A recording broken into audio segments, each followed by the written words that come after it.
High বন্ধুরা, আশা করি তোমরা সবাই ভালো আছো। এখন ভোরবেলা, সূর্য এইমাত্র উঁকি দিতে আরম্ভ করেছে মেঘের আড়াল থেকে। এখন ঘড়িতে বাজে 6:57। আমি চলে এসেছি ছাদে এই সোলার প্যানেল আর মিটার নিয়ে ব্যাটারিকে সোলার প্যানেল থেকে চার্জ করব বলে। কিছুদিন আগে আমি এই ভিডিওটা পোস্ট করেছিলাম এবং এতে বলেছিলাম যে সোলার প্যানেল থেকে ব্যাটারি চার্জ করতে ও এ থেকে কতক্ষণ লোড চালানো যায় সেটা আমি দেখাবো। তো আজ সেই ভিডিওটা নিয়ে আমি চলে এসেছি। অবিনাশ ভাই কমেন্ট করেছিল 20 থেকে 25 দিন সময় লাগবে। আজ দেখব সত্যিই কি 20 থেকে 25 দিন সময় লাগে। ব্যাটারির আউটপুটকে মিটারের সঙ্গে কানেক্ট করে নিয়েছি। চার্জিং ইন্ডিকেটার অন দেখাচ্ছে, তার মানে সূর্যের আলো পড়ে ব্যাটারি চার্জ হচ্ছে। এখন ব্যাটারিতে ভোল্টেজ আছে 3.06 ভোল্ট। টাইম হয়েছে সকাল 7টা। এই অবস্থাতেই এখন এটা এখানে থাকবে। ফিরে আসবো কিছুক্ষণ পর, আবার দেখব কত চার্জ হয়েছে। আবার চলে এসেছি। এখন ঘড়িতে সময় 9:33।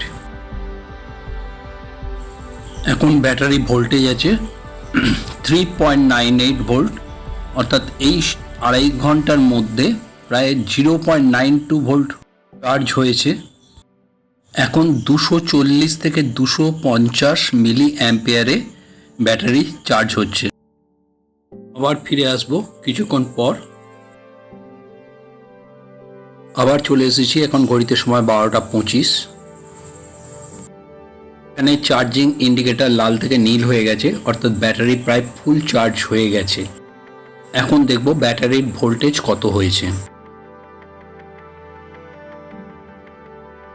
Battery voltage 4.14।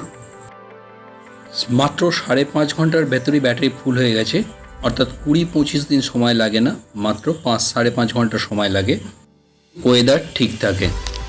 তাহলে এত তাড়াতাড়ি চার্জ হয় কি করে?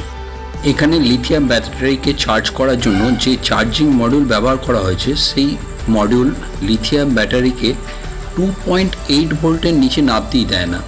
তার আগেই ব্যাটারি লোড কাট অফ করে দেয়। তাহলে ব্যাটারিতে কিছুটা চার্জ থাকে, বাকি চার্জটা এই সোলার মাধ্যমে করা হয়, তাই এই এত তাড়াতাড়ি চার্জ হয়ে যায়। লিথিয়াম ব্যাটারি 2.8 ভোল্ট থেকে 4.2 ভোল্ট পর্যন্ত চার্জ করতে 5 থেকে 5.5 ঘন্টা সময় লাগে। এখন আমরা দেখব আমরা সোলার প্যানেল থেকে যে ব্যাটারি চার্জ করলাম, সেই ব্যাটারি দিয়ে কতক্ষণ ব্যাকআপ পাওয়া যায়। এখানে আগের ভিডিওতে দেখানো সেই পাখা আর সেই লাইটও নিয়ে নিয়েছি।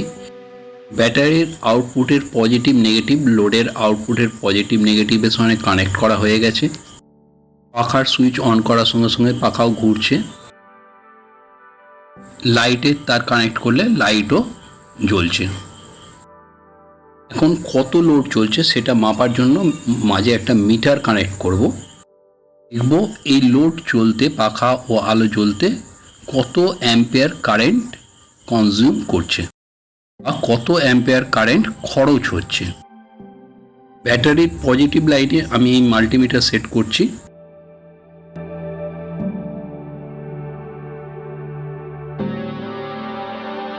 যেহেতু আমি কারেন্ট মাপবো, তাই মিটারকে অ্যাম্পিয়ারে সেট করে নেব।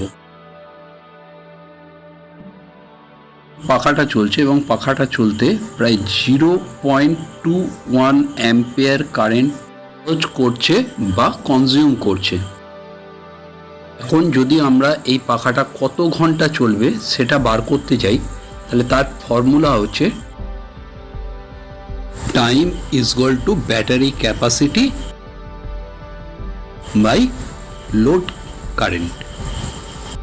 এই ক্যাপাসিটি মানে কত অ্যাম্পিয়ারের ব্যাটারি লাগানো আছে, লোড কারেন্ট হচ্ছে কত অ্যাম্পিয়ার লোড কনজিউম করছে বা খরচ করছে।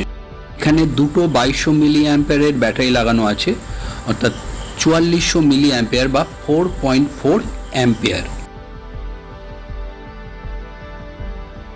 এখানে লোড কারেন্ট কত না 0.21 অ্যাম্পিয়ার বা 210 মিলি অ্যাম্পিয়ার।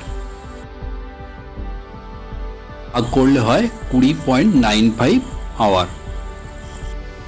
প্রায় 20 থেকে 21 ঘন্টা পাখা চলবে।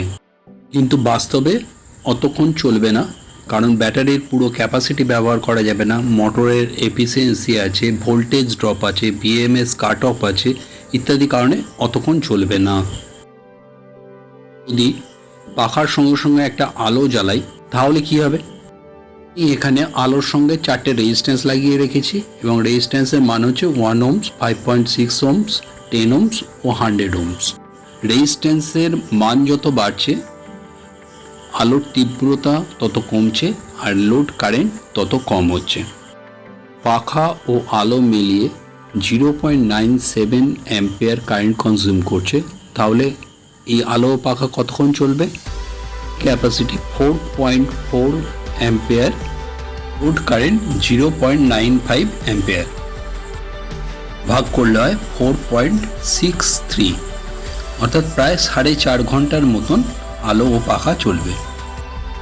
যদি আলোটাকে ডাইরেক্ট ব্যাটারির সঙ্গে কানেক্ট করি তাহলে প্রায় 2.29 অ্যাম্পিয়ার কারেন্ট কনজিউম করছে, সঙ্গে পাখা চালালে 2.36 অ্যাম্পিয়ার কারেন্ট কনজিউম করছে। Battery capacity 4.4 ampere, load current 2.36 ampere, ভাগ করলে হয় 1.86, অর্থাৎ প্রায় 2 ঘন্টার মতো আলো ও পাখা চলবে। আশা করি তোমরা বুঝতে পারছো যে একটা ব্যাটারি কতক্ষণ ব্যাকআপ দেবে তা নির্ভর করছে ব্যাটারির ক্যাপাসিটি কত, তুমি তার থেকে কি লোড চালাচ্ছ এবং সেই লোড কত অ্যাম্পিয়ার কারেন্ট খরচ করছে। এছাড়াও ব্যাটারির কত ক্যাপাসিটি ব্যবহার করা যাচ্ছে, ভোল্টেজ ড্রপ কত হচ্ছে, বিএমএস কাট অফ কত করছে, যে লোড চালাচ্ছ তার এফিসিয়েন্সি কেমন, ইত্যাদি বিষয়ের ওপর। ভিডিওটি ভালো লাগলে লাইক, কমেন্ট, শেয়ার ও সাবস্ক্রাইব করে পাশে থাকবে।